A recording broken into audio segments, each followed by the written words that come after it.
राधे राधे मेरी YouTube family. तो चलिए आज फिर आपको देने जा रही हूँ एक बहुत ही बढ़िया कुल्फ़ी की रेसिपी। तो यहाँ पर कढ़ाई ले ली है। इस कढ़ाई में हम डाल लेते हैं 1 लीटर के जितना दूध। गाय या भैंस कोई भी दूध ले सकते हैं या फिर आप पैकिंग का दूध भी ले सकते हैं।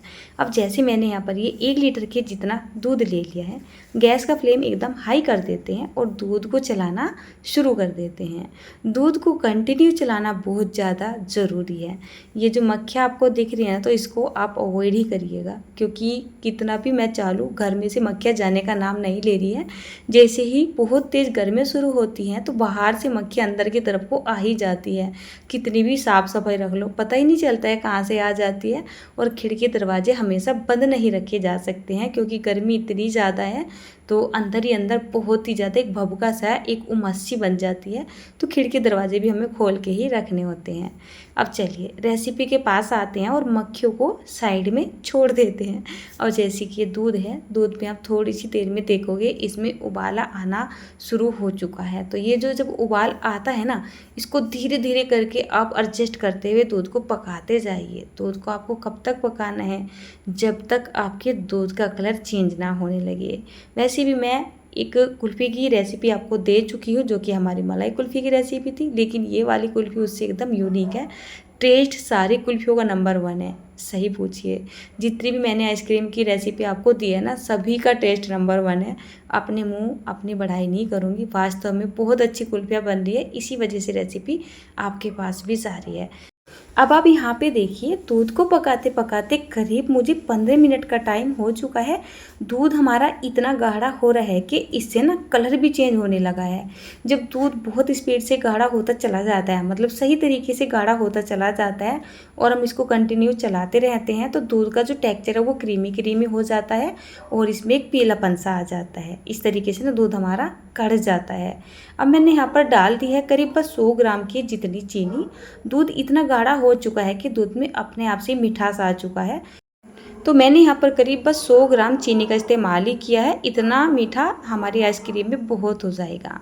जब दूध हमारा ये गाढ़ा होने लगेगा तब हमें गैस के फ्लेम को मीडियम और लो के बीच में कर देना है, ताकि जो हमारा दूध है ना धीरे धीरे से कढ़ने लगे और इसका जो कलर है ना वो चेंज होने लगे।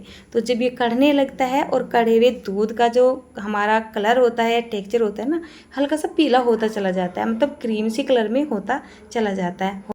देखिए हो रहा है ना। तो अब हमें क्या करना है, गैस को तो ऑफ़ कर देना है और इसको या तो आप साइड में छोड़ दें या फिर आप इसको उछाल उछाल के ठंडा कर लें। कहने का मतलब ये है, हमें इसको ठंडा कर लेना है। जब ये ठंडा होता चला जाएगा ना, तो धीरे धीरे से इसका टेक्सचर गाढ़ा भी होता चला जाएगा। मेरे चेहरे पे आपको बहुत ज़्यादा थकान सी दिखाई दे रही होगी।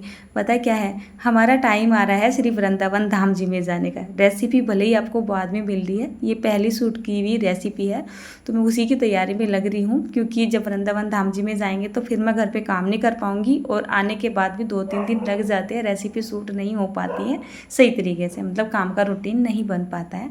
आज मैंने 4 रेसिपियाँ शूट की हैं और 4 रेसिपी शूट की है, प्लस शाम के टाइम में मेरी जेठ के इधर क्या है, लड्डू गोपाल जी का बर्थडे है, मुझे उधर भी जाना है, खाना वाना बनवाना है।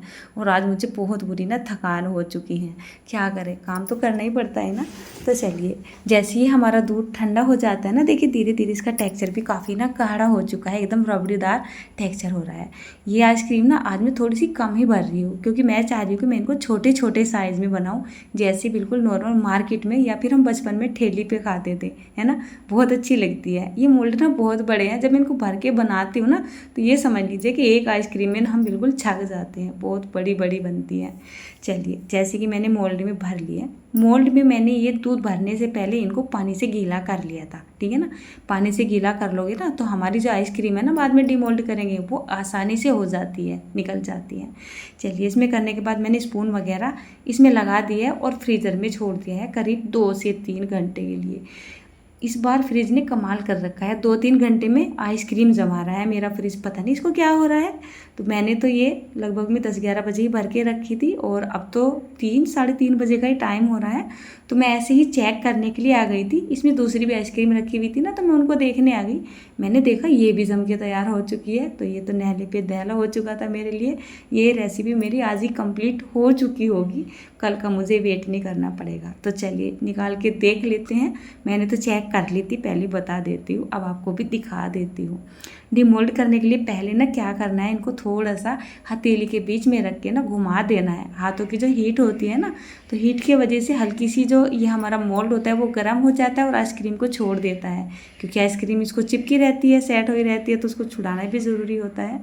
तो चलिए, अब मैं क्या करती हूँ, उसको उतार के बर्फ़ के ऊपर ही रख देती हूँ, क्योंकि ये इतनी क्रीमी क्रीमी टेक्सचर की आइसक्रीम बनके हमारी तैयार हुई है। मोल्ड से निकलने के तुरंत बाद ये क्या होती है, पिघलनी शुरू हो जाती है। तो जब तक मैं यहाँ पर आइसक्रीम को डिमोल्ड करूँगी तो सारी आइसक्रीम मेरी पिघल जाएगी। तो इनको मैं साथ के साथ निकालती रहती हूँ और इस प्लेट में मैंने बर्फ़ जमा के रखा हुआ है, इसके ऊपर रखती जाती हूँ। तो इससे क्या होता है, ये आइसक्रीम पिघलती नहीं है। तो ये देखिए, देखते ही मुँह में पानी आ रहा है ना, मेरे तो आ रहा है, भले ही मैं एडिट कर रही हूँ। बहुत टेस्टी यम्मी ये आइसक्रीम बनके तैयार हो चुकी है। तो राधे राधे दोस्तों, रेसिपी आपको अच्छी लगी हो।